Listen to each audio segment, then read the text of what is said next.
이렇게 백신 수급과 관련해 여러 변수가 거론되는 가운데 정부가 오늘 미국과의 백신 스와프를 추진하고 있다고 밝혔습니다. 지금 미측하고 상당히 진지하게 협의를 하고 있고 지난번 캐리 특사 왔을 때도 이 문제에 관해서 집중적으로 협의를 했습니다. 이 스와프를 통한 백신 확보 과연 가능한 건지 전병률 차의과대학 의학전문대학원 교수와 함께 자세히 짚어보겠습니다. 자, 교수님 안녕하십니까? 네, 안녕하세요. 자, 먼저 이 백신 스와프라는 게 백신을 일단 빌리고 나중에 갖겠다는 그런 거죠? 네, 그렇습니다. 예를 들어서 이제 미국이 현재 갖고 있는 백신 중에서 좀 여유가 있다. 그러면 이제 우리 한국이 미국 측으로부터 구입하고자 하는 백신에 대해서 먼저 좀 빌리는 거죠. 그리고 그 빌린 다음에 나중에 우리가 받게 될 백신을 미국 측에서 이제 확보하는 그런 방법이 백신 스와프라고 보시면 되겠습니다. 그 실제로 이런 백신 교환이 이루어졌던 경우가 있습니까?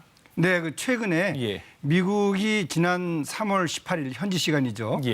미국민 대상 1억 회 접종을 이제 발표하면서 미국이 갖고 있는 아스트라제네카 백신 700만 도즈 중에 멕시코에 250만 도즈, 캐나다에 150만 도즈를 백신 스와프의 형태로 제공하는 것을 추진 중이라고 발표를 했고요. 또 실제 이러한 백신을 멕시코와 캐나다가 12월 말까지 아스트라제네카 백신으로 미국 측에 되돌려주는 것으로 그렇게 추진을 한 바 있습니다. 자, 그럼 조금 더 구체적으로 설명을 해주신다면 우리나라의 경우 어떤 방식의 교환이 가능할까요? 네, 일단 미국 측에서 보유하고 있는 백신, 예를 들어서 파이자나 모더나, 얀센 이런 백신 중에서 우리나라가 계약한 물량만큼을 먼저 미국 측으로부터 이제 빌리는 거죠. 그리고 그 빌리는 과정에서 미국 측이 이제 그 백신이 필요할 때 또 우리 정부가 확보한 백신이 이제 공급될 때 그때 이제 되돌려주는 방식이 되겠는데요.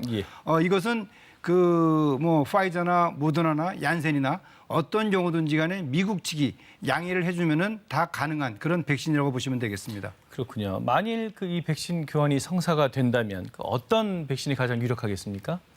글쎄요, 지금 미국 측에서 볼 때는 아무래도 이제 이 혈전증과 관련된 부작용이 있는 아스트라제네카나 얀센을 이제 미국 측이 갖고 있다고 한다면은 미국 측은 이제 메신저 RNA 방식인 모더나나 화이자 현재 6억 회분을 갖고 있는데요. 이 백신을 미국인들에게 먼저 접종을 하겠죠. 그러면은 이제 아스트라제네카나 얀센 백신이 우리 측에게 스와프 형태로 제공될 수 있는 백신이 되지 않을까 그렇게 생각을 하고 있습니다. 아스트라제네카 백신 가능성이 좀 크다. 네. 자, 백신 종류도 물론 중요하겠지만 그 시기와 물량도 중요하지 않겠습니까? 지금 우리나라 수급이 원활하지 않은 상황에서 최소한 어느 정도의 물량이 언제쯤 들어와야 좀 도움이 되겠습니까? 네, 아무래도 이제 정부는 6월까지 1,200만 명분에 대한 접종을 완료하겠다고 발표를 했고요. 11월 중까지는 집단 면역에 해당되는 70% 접종을 약속을 했습니다. 그런데 안타깝게도 현재까지 불과 151만 명밖에 접종을 하지 못했습니다. 그렇기 때문에 1차적으로 상반기에 접종을 약속한 1,200만 명분을 확보하기 위해서 우리가 확보하지 못한 백신 물량, 예를 들어서 한 500만 명분 정도는 이 스와프 형태로 확보를 한다면은 상반기 1,200만 명분에 대한 접종도 가능성이 있고 또 그렇게 되면은 11월까지의 전 국민 70% 접종도 달성이 가능한 그런 상황으로 예측을 할 수가 있겠습니다. 굉장히 좀 중요한 문제일 텐데요. 어쨌든 미국의 결정이 좀 중요하지 않겠습니까? 그런데 지금 들려오는 얘기는 미국은 상반기에는 이 백신 교환이 어렵다 이런 입장인 것 같습니다. 네, 아무래도 이제 미국 측이 5월 1일까지 성인 인구 전체를 접종을 완료를 하고 그리고 나서 또 3차 부스터 접종을 또 계획하고 있는 상황입니다. 그렇기 때문에 부스터 접종까지 한다면은 적어도 6억만 회분의 접종이 이루어지기 때문에 우리가 이 스와프 형태를 통해서 미국 측으로부터 백신을 제공받는 것이 어떻게 보면 좀 쉽지 않다. 저는 이제 그렇게 생각을 하고 있습니다. 방금 부스터샷 말씀하셨는데 이 3차 접종 아무래도 우리 백신 수급에 좀 영향을 미치겠죠? 아무래도 상당히 영향을 준다고 봐야 되겠습니다. 미국 측이 메신저 RNA 방식의 백신을 6억 회분을 보유하고 있는데 이 부스터 방식까지 접종을 하게 된다면은 미국 인구 3억 3천만 명 중에서 약 한 6억 9천만 명 정도가 접종을 하게 되는 상황이 되거든요. 예. 그렇게 되면 미국 측도 9천만 명분의 그 이 메신저 RNA 방식의 백신이 부족한 상황이 될 수도 있다. 그렇게 보기 때문에 예. 상당히 쉽지는 않을 것으로 생각을 합니다.